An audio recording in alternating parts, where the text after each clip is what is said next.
Hey there, this is Ranjit and I have the Xiaomi Redmi Note 4G variant. Just last month I unboxed and gave you an overview for the MediaTek version. This is a 2G, 3G variant, but this one, as you can see, this is 4G enabled. Let me zoom in. And the biggest difference is in the processor. The 3G variant is powered by a MediaTek processor, but this is powered by a Snapdragon 400 quad-core processor. Other things are similar. This one also has 2 gigs of RAM. The pricing is a little bit different. This is sold in India via Flipkart, and it is selling for rupees 10,000 in India. So let's open up the box and let's check this out. And here it comes out. Again, we have the device itself, which is actually pretty light without the battery. It sports a 5.5 inch screen. Let's take this out, and you got to take this out. This is not a screen protector, guys. And let's see the accessories. We also have a USB cable, USB to micro USB cable, and this is the power adapter that we get. Let me just take this one out also. And it's a 2 amp charger that we have, again a USB one. And apart from that, we don't get any headsets on this device. We have the battery itself, which is actually very similar to the one that we got. This is 3100 milliamp hour battery. Let's look at the one that we got with this 3G variant. Let's take this out and let's look at the model number of the battery. It's actually the same. It's the BM42 that we even get with the 4G variant. So it's the same battery. It's a 3100 milliamp hour battery. Let's keep the 3G version aside. So let's put in the battery and do the first boot for this device now. So here is the device itself. We also have this covering the camera. The rear facing camera is a 13 megapixel with BSI sensor. The quality is pretty decent. It has LED flash, and this back can be opened. Again, this is plastic. And again, as you can see, the first SIM is, 4G enabled, and you can add your micro SD card on this one. And regarding the SAR rating, the limit for India is 1.6, and it says here the SAR rating for this one is 0.464. One thing that is very interesting is, yes, we do have a micro SD card slot, but this 4G variant is not a dual SIM variant. The 3G, 2G variant was a dual SIM variant, but this 4G variant is just a single SIM variant. Let's pop in the battery and let's do the first boot with this device.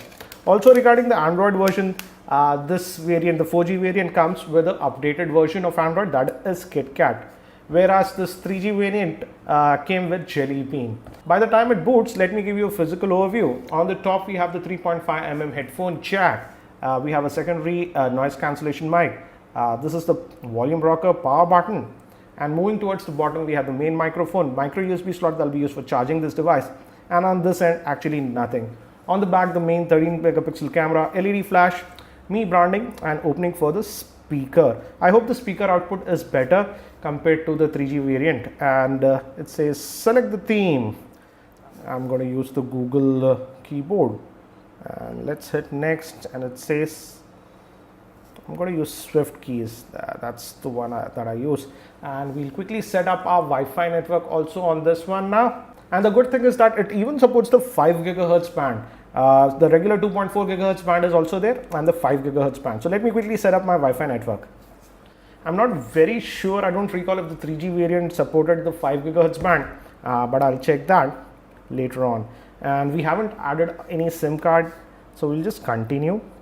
And we have to accept the terms and conditions, location services. I'm going to disable this user experience program, and let's just hit agree to all this, and we are set. Again, the Xiaomi devices run a custom version of Android Skin known as MIUI, and this is the one.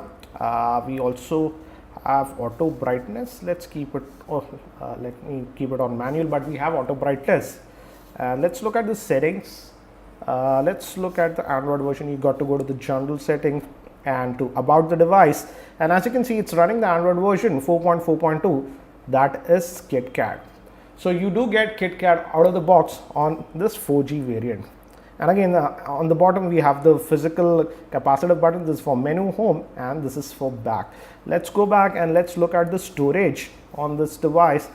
Internal storage is 8 gigs, but let's see how out of that 8 gigs how much do we actually get. And the available space, it says that we have is 4.53 gigabytes. We can also add a micro SD card, and this one also supports USB OTG, but I don't think so the entire apps will be movable to the SD card. I'll check that in my full review. And we also have the button option. You can actually customize if you long press any of these buttons what you want to do. For example, let's say if you hit the menu button for a while, it brings you the multitasking tray like this. So again, it's a custom skin, but again, if you can add widgets, this is actually a widget, and you can even change the wallpapers, etc. If you just tap in for some time, as you can see, now you can change stuff. I'll just change it to a more colorful wallpaper like this, and let's hit home, let's apply, and as you can see, we have now changed the wallpaper. And regarding RAM, it has 2 gigs of RAM. It's powered by a Snapdragon 400 chipset. That's a quad-core processor clocked at 1.6 gigahertz. As we are actually connected to our Wi-Fi network, let's fire up the web browser also on this one. The Chrome web browser should also be installed in the Google folder. And as you can see, we have it. We'll try it with Chrome. Let's go to rediff.com. Again, this is the first time Chrome is running, so it will take a second to set up. It's done.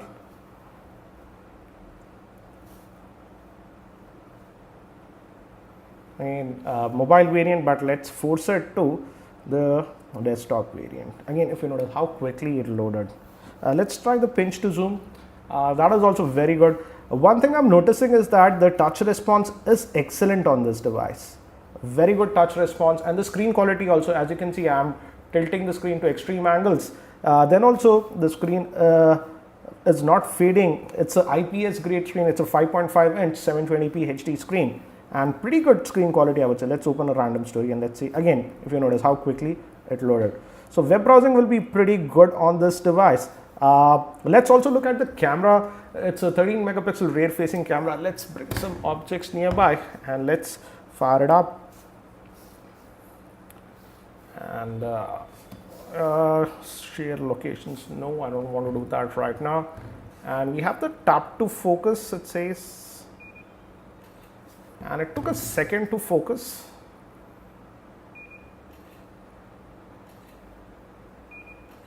It takes a second to focus. Once it focuses, then it's pretty fast, the shutter speed. Let's look at the pictures.